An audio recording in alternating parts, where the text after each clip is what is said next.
Netflix. In this dry episode of Season 8's Game of Thrones, Evanescence lead singer Dany Targaryen barbecue pork chopped her way through the citizens of King's Landing. Cersei Lannister, decorated in her best Scientology wardrobe, watched as her kingdom was being brought down by Charizard. Look at its eyes. And as the two queens began to face off in what would appear to be an epic battle, Willow doppelganger Tyrion Lannister does absolutely nothing.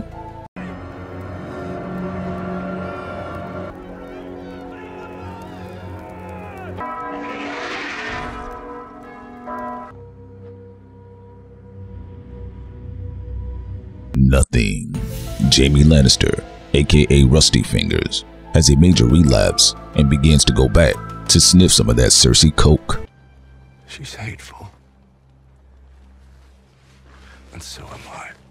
And as the chaos continues to unfold at King's Landing, the fans begin to put it together and feel more and more like they've been duped, as if they are in the game of Twilight Thrones.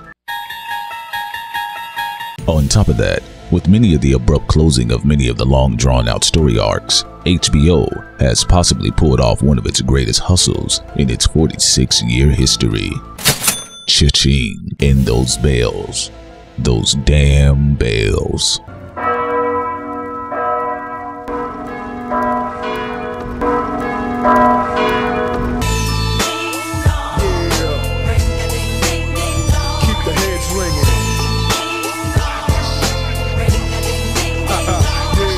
And what was supposed to be a grand showdown, but yet a grand stare down between Cersei and Dany.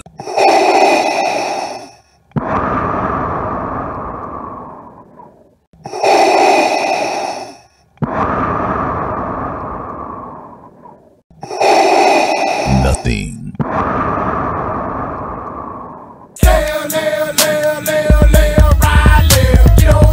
Turned out to be something more puzzling. Hello audience, I just flew in from King's Landing. How about those bells?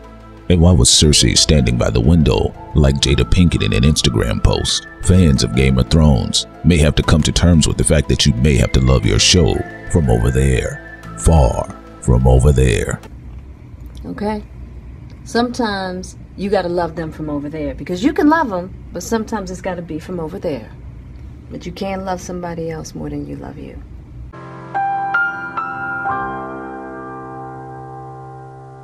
And with all of the creative arrested development of the show, the biggest problem of the show is Jon Snow still being strung out over Dany's flame box. Repeatedly, Sansa, Arya, and Lord Varys warned Jon the Simp about Dany's troubling behavior.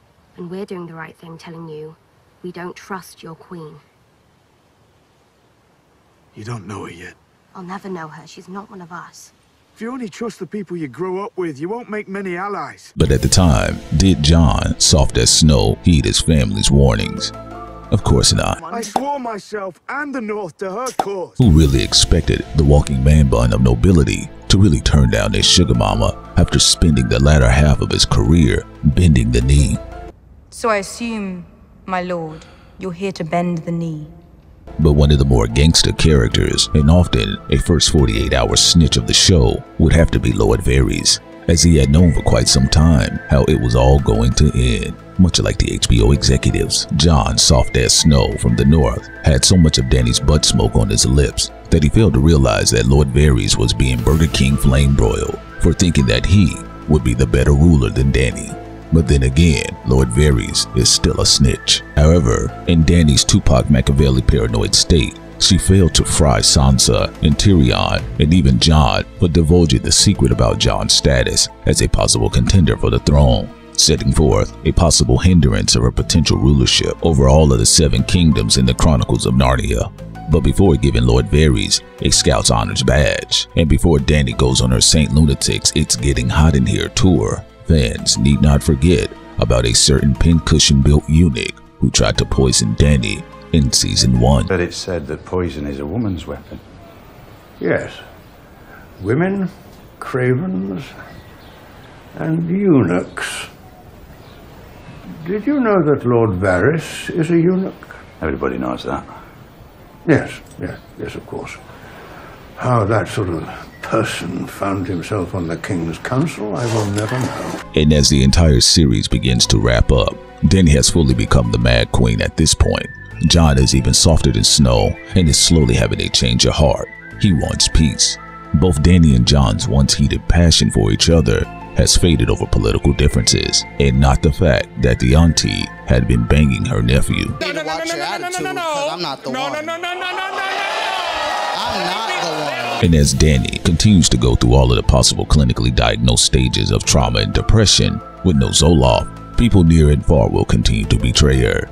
Tyrion betrays the queen once again by helping his older brother Jaime escape after being caught trying to help Emperor Cersei. Game of Thrones fans may just have to accept that they have been able to enjoy nearly a decade of actors and actresses wearing leftover Lord of the Ring clothing attire. But fret not, there's hope. Based on the projected numbers, more than likely HBO will be going right back in, like Michael Jordan's bad knees on the Washington Wizards, for another possible cash grab. Maybe a prequel to the Game of Thrones, maybe an alternate parallel universe, maybe a cartoon. Who knows these things? But what is known is that money has been made.